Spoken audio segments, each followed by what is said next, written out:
Hi welcome back to my channel. ఈరోజు కథ జత కలిసే 23వ భాగాన్ని వినేద్దాం. బాయ్ అని అంటూ చెయ్యి ఊపాను రిషికి. బాయ్ అని బస్సు వెళ్ళేంత వరకు అక్కడే ఉన్న రిషి శ్రీధర్ అంకుల్కి ఆల్రెడీ డబ్బులు ఇచ్చేసింది అనుకుంటా. డబ్బులు అడగలేదు అతను. టీవీలో వేసిన జర్నీ సినిమాకి నిద్ర ముంచుకొస్తున్న కళ్ళు కాస్త భయానికి నిటారుగా అయిపోతే నిద్రపోకుండా రోడ్డు మీద వచ్చేపోయే వాహనాలను చూస్తూ కాలం అతి భారంగా వేలాడదీశాను. బస్ లాస్ట్ స్టాప్ మా ఊరి అవడంతో ఆ అంకుల్తో పాటే ఇంటికి బయలుదేరాను నేను. అప్పటికే గుమ్మం బయట ఎదురు చూస్తుంది అమ్మమ్మ. థ్యాంక్స్ బాబు శ్రీధర్ అని అంకుల్కి చెప్పి నన్ను తీసుకుని మౌనంగా లోపలికి వచ్చేసింది. అమ్మమ్మ కళ్ళల్లో ఏ భావం కనిపించడం లేదు. ఒక పక్క చచ్చేంత భయంగా ఉంది తనని అలా చూస్తుంటే.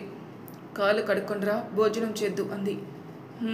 అని తలూపి మౌనంగా వెళ్ళి మొహం కడుక్కొని వచ్చి కూర్చున్నాను.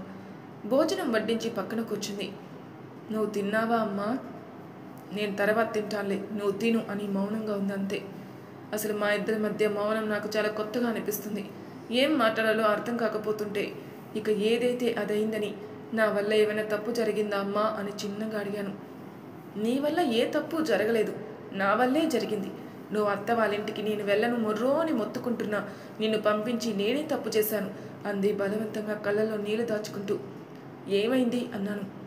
నీకన్నీ తెలుసు కదా, మళ్ళీ నాతో చెప్పించేస్తావే అని అరిచింది. నాకేం తెలుసు? మీ బావ ఎవరో అమ్మాయిని ప్రేమించి ఇంట్లోకి తీసుకుని వచ్చి పెట్టాడంట కదా అంది కళ్ళు తుడుచుకుంటూ. అవును అన్నట్టు తలూపి అయోమయంగా చూశాను. దాంట్లో మా ఇద్దరి తప్పేముందని? నీకు రిషికి అన్నీ తెలిసే కావాలని ఆ పిల్లని ఇంటికి తీసుకొని వచ్చి పెట్టారని అంటుంది. నువ్వు కూడా ఆ విషయం మీ అత్తకి చెప్పకుండా ఉన్నది నువ్వు రిషి ప్రేమించుకోవడం వల్ల అంటుంది అంది అమ్మమ్మ మెల్లగా. ఏం మాట్లాడుతున్నావమ్మా అన్నాను విసుగ్గా. మీ అత్త అదే చెప్పింది. నీకు చెప్పాను కదా, మనుషులు వాళ్ళ అవసరం ఉన్నప్పుడు ఒకలా, అవి తీరిపోయాక ఒకలా మాట్లాడతారని. ఆ రోజు మా అత్త ఇంత అంత అని ఎగిరావు. ఇదే మీ అత్త అసలు రూపం. మీ మావయ్య కూడా తొత్తే. అయినా దాని కొడుకుని మొగుని ఎలా అయినా తిప్పుకోమను, అది దాని ఇష్టం. అంతేగాని నిన్ను ఒక్క మాట అంటే నేను ఊరుకుంటానని ఎలా అనుకుంటుంది? రిషి ఎలాంటి వాడో నాకు తెలుసు, నువ్వు ఎలాంటి దానివో నాకు ఇంకా బాగా తెలుసు. మీ ఇద్దరు ఒక వయసు పిల్లలు. మాటలు మాట్లాడుకుంటేనే అనుమానించే వెర్రి వాగుడు వాగుతుందంటే మనకు అర్థం అవ్వాలి. ఆవిడ తప్పుని కప్పిపుచ్చుకోవడం కోసం మన మీద తోసేస్తుంది అంది బాధగా. బావకి నేనంటే ఇష్టం లేదని నాకు ముందే తెలుసు అమ్మా, హానెస్ట్గా చెప్పాను. ఇష్టం లేకపోవడం ఏంటి అంటే? నీకు బావంటే ఇష్టమా? కళ్ళు చిట్లించి చూసింది. ఆహా, నా ఉద్దేశం అది కాదు. అంటే బావ నన్ను ఎప్పుడు పెళ్లి చేసుకోబోయే అమ్మాయిని చూసేలా చూడలేదు. ఈవెన్ నేను కూడా బావని ఎప్పుడు అలా చూడలేదు. బావ ప్రేమించిన అమ్మాయి చాలా మంచిదమ్మా. బావ తనతో చాలా హ్యాపీగా ఉంటాడు అన్నాను. ఓ, ఎవరితో హ్యాపీగా ఉంటారో నీకు అప్పుడే తెలిసిపోయిందా అంది అమ్మ. అలా అని కాదు, ఒక్క నిమిషం అన్నట్టు చేయి చూపించి, నీకు వాడి ప్రేమ గురించి ఎప్పుడో తెలిసిందని నాకు అర్థమైంది. కనీసం ఇంట్లో ఇంతగా మీ ఇద్దరి పెళ్లి గురించి మాటలు ఆడుకుంటుంటే మీ జాతకాలు చూపిస్తున్నప్పుడైనా నోర్లు ఎందుకు మెదపలేదు మీ ఇద్దరు? సరే, వాడు చెప్పలేదు, నువ్వెందుకు నాకు ఇదంతా చెప్పలేదు? ముందే నాకు చెప్తే అసలు మీ అత్త ఇంటికే నిన్ను పంపించిందనే కాదు కదా. మీ ఇద్దరికి ఇష్టం లేకుండా పెళ్లి చేయాలనే ఆలోచన ఎప్పుడూ లేదు నాకు. వాడు ఎవరిని ప్రేమించినా, నువ్వు ఎవరిని ప్రేమించినా ఈ పెళ్లి జరగకూడదని నేను ముందే అనుకున్నాను. అలాంటిది ఊరందరికీ చెప్పేసుకుని నేను కూర్చుంటే ఇప్పుడు ఈ మాట బయటికెళ్తే ఎంత చండాలంగా ఉంటుంది. అందరూ ఏమనుకుంటారు అంది అమ్మ. అందరూ ఏమనుకుంటారంటే ఆ ప్రశ్నకి నా దగ్గర సమాధానం లేదమ్మా. కానీ బావ నీకు చెప్పకపోవడానికి ఒక రీజన్ అయితే ఉంది అన్నాను. ఏమిటి? సూటిగా చూస్తూ అడిగింది. బావ నన్ను పెళ్లి చేసుకోను అంటే నువ్వు తన సహాయం తీసుకోవడానికి ఇష్టపడవు. మనమిద్దరం కష్టపడడం తనకి ఇష్టం లేదమ్మా. నా చదువు పూర్తయ్యాక, నాకు ఒక ఉద్యోగం వచ్చాక, నేను సెటిల్ అయ్యాక చెప్పి అప్పుడు పెళ్లి చేసుకుందామని బావ ప్లాన్. శ్రీజాక కూడా చాలాసార్లు చెప్పింది. బావ ఎప్పుడు తనకు కూడా చెప్పాడంట, మనం పండుని మన మొదటి బేబీలా చూసుకోవాలని అన్నాను. శ్రీజ అంటే ఆ అమ్మాయా? అవును అన్నట్టు తలూపాను. మీ వైపు నుండి మీది తప్పు కాదు, మా వైపు నుండి మాది తప్పు కాదు. ఇప్పుడు నన్నేం చేయమంటావు చెప్పు? మా మనవడికి మనవరాలకి పెళ్ళని ఊరంతా చెప్పుకొని తిరిగాను కదా, ఇప్పుడు నన్నేం చేయమంటావు? అది కూడా నువ్వు చెప్పే అంది. ఏం చెప్పాలో అర్థం కాక మౌనంగా కూర్చున్నాను నేను. సరే వదిలే, ఇవన్నీ ఆలోచించుకో. నేనే ఒక 3 రోజుల్లో ఏదో ఒకటి ఆలోచించి నీకు చెప్తాను. భోజనం చేశాక రిషికి ఫోన్ చేసి మీ అత్త తనని ఏమైనా అందేమో అడుగు అంది. హా సరే అన్నాను. అమ్మ కూడా ప్లేట్లో అన్నం కలిపి ముందు పెట్టాను. నేను తినిపిస్తాను ఆగు అంటూ నాకు తినిపించి తను తింటూ, మీ అమ్మ ఎంత చేసిందే మీ అమ్మకి, కనీసం దానికి ఆ కృతజ్ఞత కూడా లేదే, విశ్వాసహీనురాలు అంది అమ్మ. సారీ అమ్మ. దేనికే? నాది కూడా ఎంతో కొంత తప్పు ఉందేమో కదా అన్నాను. నాకు మాత్రమే తెలిసిన నిజం. సిద్ధార్థతో అనవసరమైన ట్రాక్ తీసుకొని వచ్చి తన నమ్మకాన్ని ఒమ్ము చేసుకున్నందుకు అని ఉంది. ఇంకెప్పుడు ఇలా మీకు నచ్చినట్టు చేయకండి పండు. వాటి వల్ల కుటుంబాల్లో ఇబ్బందులు వస్తాయి. ఒక్కటే బాధ, వివేక్ లాగా బాగా చూసుకునేవాడిని తీసుకొని రాలేనని దిగులు నాకు జీవితాంతం ఉంటుంది అంది అమ్మ. ఇంకేం చెప్పాలో తెలియక, నన్ను బాగా చూసుకునేవాడు వస్తాడని ఆ రోజు ఆ తాతగారు చెప్పారు కదా, అయినా నన్ను నేను బాగా చూసుకుంటాను, నిన్ను కూడా బాగా చూసుకుంటాను, నాకు ఆ నమ్మకం ఉంది అన్నాను. రిషితో మాట్లాడి అక్కడ వాళ్ళని ఏమైనా అందేమో నాకు చెప్పు అని లేచి బయటికి వెళ్ళిపోయింది అమ్మ. ప్లేట్ షింక్లో పడేసి లోపలికి పరిగెత్తి ఫోన్ తీసుకుని రిషి నుండి మిస్డ్ కాల్స్ ఉండడం చూసి తిరిగి చేశాను. 2 రింగుల్లోనే ఫోన్ ఎత్తి, రీచ్ అయ్యావా సుబ్బు అన్నాడు. హా, మీ చుట్టూ అంత డిస్టర్బెన్స్ వస్తుంది, ఎక్కడున్నారు అన్నాను. మేమా, సిటీ ఆఫ్ డెస్టినీ నడి రోడ్డు మీద బుక్ చేసిన ఊబర్ క్యాబ్ కోసం వెయిట్ చేస్తున్నాం అన్నాడు. టైం 11 అవుతుంటే ఏం చేస్తున్నారు ఇప్పటి వరకు బయట అన్నాను. చెప్తే మహాభారతం అవుతుంది అన్నాడు. అత్త బయటికి గెంటేసిందా అన్నాను. నీకెలా తెలిసింది? అత్తకు తగ్గ కోడలవే అన్నాడు. ఏమైంది రిషి, నేను వచ్చేశాక? ఏమవ్వలేదు, వివేక్ అన్నని వదిన్ని బయటికి గెంటేశారు. 5 నిమిషాల గ్యాప్లో మాకు సేమ్ ఇన్ఫర్మేషన్ ఇచ్చారు. ఈ నెలకి కట్టిన మనీ కూడా ఇచ్చేశారు. సో అందరం కలిసి సామూహికంగా ఇల్లు వెతుక్కోవాలి అన్నాడు. అదేంటి రిషి, అందరినీ ఎందుకు గెంటేయాలి? అసలు అత్త ప్రాబ్లం ఏంటి అన్నాను విసుగ్గా. అది పక్కన పెట్టు, నీ సంగతి ఏంటి అన్నాడు. బావున్నాడా? వాళ్ళు పక్కనున్నారు, కొంచెం బాధలు అన్నాడు. ఉండదా మరి? 2 పేరెంట్స్ ఒకేసారి దూరం నెట్టేస్తే ఎలా ఉంటారు వాళ్ళైనా అన్నాను. అవును, అత్త నాకు బావ విషయం తెలిసినా నేను చెప్పలేదని కోప్పడి ఏదో మాట అందట. అమ్మమ్మకి కోపం వచ్చి నన్ను వచ్చేయమంది అన్నాను. మరి కాలేజు ఆతృతగా అడిగాడు.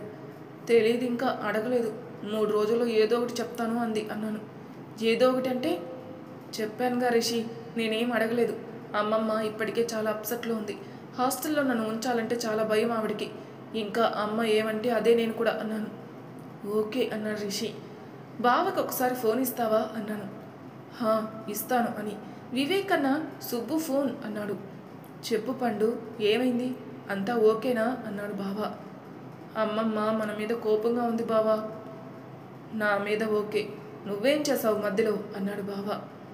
అత్త అన్న మాట చెప్పి రిషితో అనకు బావా, మనమే మన ఫ్యామిలీ పరువు తీసుకున్నట్టుంటుంది అన్నాను. అసలు మా అమ్మకి ఏమైందే బాబు? ఎన్ని మాటలు అందో శ్రీజాని, నాకు తల ఎక్కడ పెట్టుకోవాలో అర్థం కాలేదు. ఛా, అందరి జీవితాలు చిక్కుముడులు వేసేసిందిగా. రిషి వాళ్ళ పేరెంట్స్కి కాల్ చేసి మరీ తన గురించి బ్యాడ్గా చెప్పింది. వాళ్ళ నాన్నగారు వీడు అసలు ఇప్పటికే సరిగ్గా మాట్లాడుకోవడం లేదట. మరి ఇప్పుడు ఏమవుతుందో తెలీదు అన్నాడు బావ. బ్యాడ్గా అంటే? నాన్నమ్మకి చెప్పిందే చెప్పింది అన్నాడు బావ. వాట్? అబ్బా అరవకే, నేను చెప్పిందే నిజం అన్నాడు బావ. అలా ఎలా చెప్తుంది బావ అత్త? కనీసం అమ్మ అయితే మాతో పాటు ఉంది కాబట్టి మేం ఫ్రెండ్స్ అని అర్థం అవుతుంది. వాళ్ళ పేరెంట్స్ ఏమనుకుంటారు అన్నాను నేను తెగ ఫీల్ అయిపోతూ. వాళ్ళ నాన్నగారు ఏం మాట్లాడలేదే. రిషిని అర్జెంటుగా రూమ్ వెకేట్ చేసి బయట వేరే రూమ్ వెతుక్కోమని చెప్పేసి ఫోన్ కట్టేశారు అన్నాడు బావ.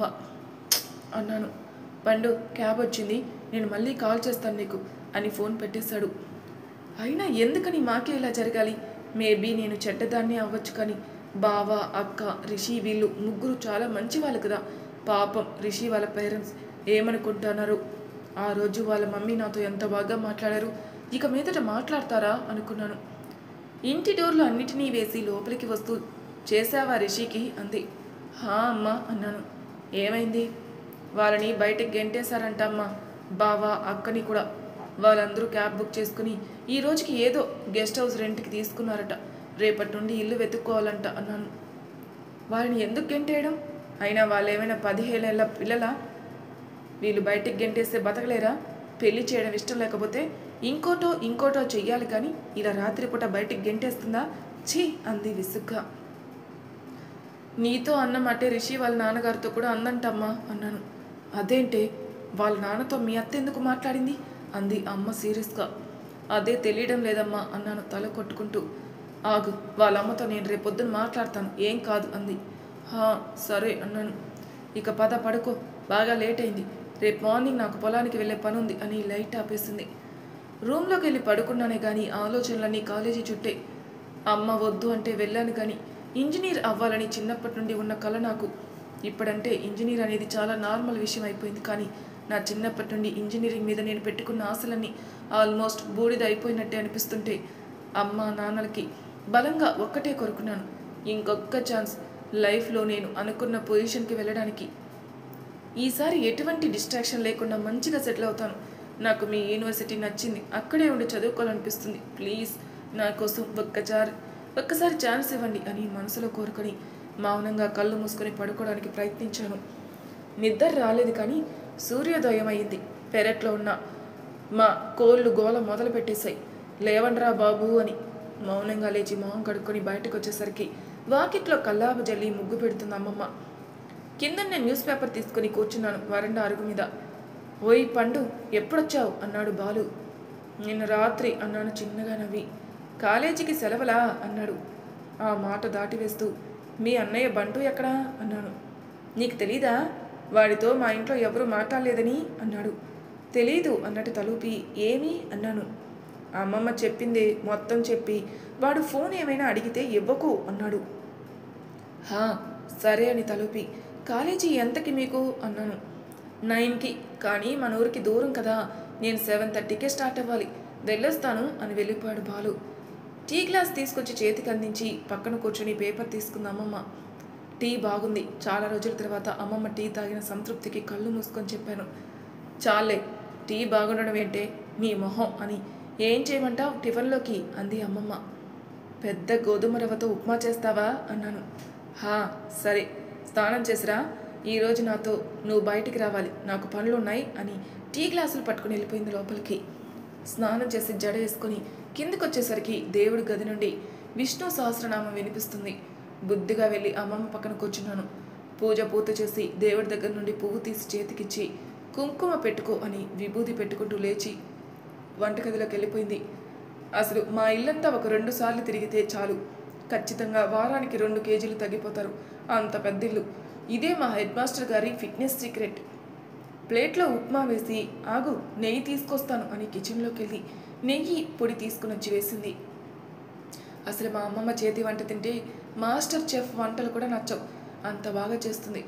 అసలు ఈ పెద్ద రవ్వ ఉప్మా అయితే అత్త ఇన్ని రోజులు ఒక్కసారి కూడా చేయలేదు అని అనుకుంటూ మళ్ళీ అత్త గుర్తుకు రాగానే మొహం అదోలా అయిపోయింది నాది. బాగుందా, ఏం మాట్లాడకుండా తింటున్నావు, 100 వంకలు పెట్టాలిగా నా వంటకి అంది.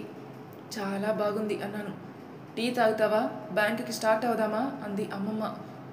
నాకేం వద్దు అన్నాను. సరే పద, ఇంకా బయలుదేరదాం అని హ్యాండ్ బ్యాగ్ తీసుకుని పెన్ను ఉందో లేదో చూసుకుని డోర్కి తాళం వేసి ముందుకు నడిచింది. తన వెనకే నేను కూడా బుద్ధిగా. బ్యాంక్ మా ఇంటికి కొంచెం ఎక్కువ దూరమే, అందుకే మా ఎదురింటి లత అక్క వాళ్ళ స్కూటీ తీసుకుని బయలుదేరాం బ్యాంకుకి.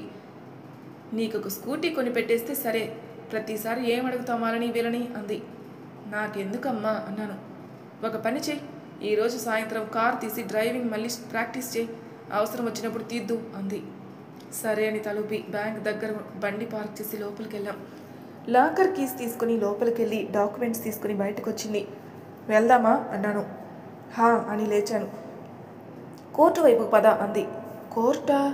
హా సరే అని కోర్టు దగ్గర ఆపి బయటే ఉండనా అన్నాను. లేదు, నీతోనే పని, పద అని నన్ను కూడా లోపలికి తీసుకుని లాయర్ గారి దగ్గర తీసుకుని వెళ్ళింది. రండమ్మా, మీరేంటిక్కడ అని ఎదురొచ్చారు లాయర్ గారు. నమస్కారం సీతాపతి గారు అని మీ తాతగారి స్నేహితుడు అంది అమ్మమ్మ.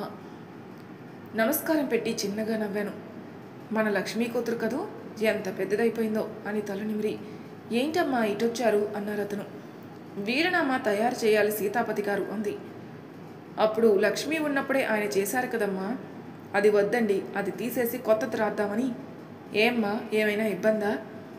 ఏమీ లేదు సీతాపతి గారు, అప్పుడు ఆయన రాసింది నా తదంతరం 2 పిల్లలకి సమానంగా వస్తుందని రాశారు కదా, దాన్ని మార్చి మనవడికి మనవరాలకి రాయండి. మనవడికి కొబ్బరి తోటలో 3 పావులు, పావు మామిడి తోట రాయండి, మిగతావన్నీ నా మనవరాలకి చెందేలా రాయండి అంది. అమ్మా ఇదేంటి అన్నాను చిన్నగా. నువ్వాగు అని నన్ను ఆపి అతని వైపే చూసింది. ఇల్లు అన్నీ అమ్మాయికేనా? హా, సరేనమ్మా, నేను రెడీ చేయించి ఇంటికే పంపిస్తాను. అమ్మాయి డీటెయిల్స్, మనవడి డీటెయిల్స్ ఇవ్వండి అని రాసుకోగానే వస్తామండి అని లేచింది అమ్మమ్మ. మంచిదమ్మా అన్నారతను. బయటికి రాగానే గుర్రున చూశాను. ఇప్పుడు ఇవన్నీ ఎందుకు అని. నీకేం తెలీదు, నువ్వు నోరు మూసుకో అని చెప్పానా? మీ అత్త మామయ్య ఎంతటి తెగిస్తారో నాకు నిన్ననే అర్థమైంది. వాళ్ళ చేతుల్లో ఆస్తులుంటే నువ్వు మీ బావ రోడ్డును పడతారు అని కసిరి, ఎండ పడుతుంది, నువ్వు ఇంటికెళ్ళు, నేను పొలానికి వెళ్ళొస్తాను అంది. నేను వస్తాను అన్నాను. ఎండే, ఎందుకు నీకంత సరదా? ఎండు చేప అవుతావు అంది. నేనేమైనా పర్వాలేదు, నేను కూడా వస్తాను అని పంతంగా చెప్పి పొలం దగ్గర బండి పార్క్ చేసి లోపలికి వెళ్ళి అన్నీ చూస్తున్నాను. పని వాళ్ళందరికీ ఆ రోజు జీతం ఇచ్చేస్తూ కోసిన చెరుకు గడలు కూడా తీసుకోమని కొన్ని వదిలేసి మిగతావి ఆటోకి ఎక్కించింది. పద అంది. స్కూటీకి పెట్రోల్ కొట్టించి లతాక్కకి ఇచ్చేసి ఇంటి బయటే కూలబడిపోయాను నేను. చెప్పానా ఎండకి మాడిపోతావని? నా మాట విన్నావా అని కసిరి లోపలికెళ్ళి ఆ ఏసీ వేసుకుని కూర్చో, నేను భోజనం వండి పిలుస్తాను 15 గంటలు అంది. నువ్వు రా నాతో పాటు, ఎండలో తిరిగావుగా నువ్వు కూడా అన్నాను చేతులు పట్టుకుని లాగుతూ. అన్నం ఎవరు వండుతారే, నువ్వు వదులు అని అమ్మమ్మ అంటుంది. అంతలోని పిన్నిగారు అంటూ వచ్చింది బాలు వాళ్ళ అమ్మగారు. పండు, నువ్వు వచ్చావని చెప్పి వెళ్ళాడు బాలుగాడు. పలావ్ చేసిద్దామని వస్తుంటే మీ ఇద్దరు ఎక్కడికో వెళ్తున్నారు, అందుకే ఉంచాను. ఇదిగోండి పలావు అని. ఎండన వచ్చారుగా అందుకే సరిపడా తెచ్చాను, కాస్త పెరుగన్నం పెట్టేసుకోండి పిన్నిగారు, సరిపోతుంది అంది ఆంటీ. సరే చాలా థ్యాంక్స్ అని ఆవిడికి చెప్పి వెళ్ళగానే డోర్ వేసి వెళ్ళి ఏసీ రూమ్లో కూలబడ్డాం కాసేపు. ఇక తిందాం పదా అని లేచి వెళ్ళింది అమ్మమ్మ. డోర్ తీయడానికి వెళ్ళిన నన్ను ఆశ్చర్యపరుస్తూ ఎదురుగా కనిపించాడు రిషి. మరి తర్వాయి భాగంలో ఏం జరుగుతుందనే ఎపిసోడ్లో తెలుసుకుందాం. అంతవరకు నా ఛానల్ సబ్స్క్రైబ్ చేయని వాళ్ళు ప్లీజ్ సబ్స్క్రైబ్ చేసుకోండి, లైక్ చేసి షేర్ చేయండి, మీ అభిప్రాయాలు నా కామెంట్ రూపంలో తెలియజేయండి. Thank you for listening.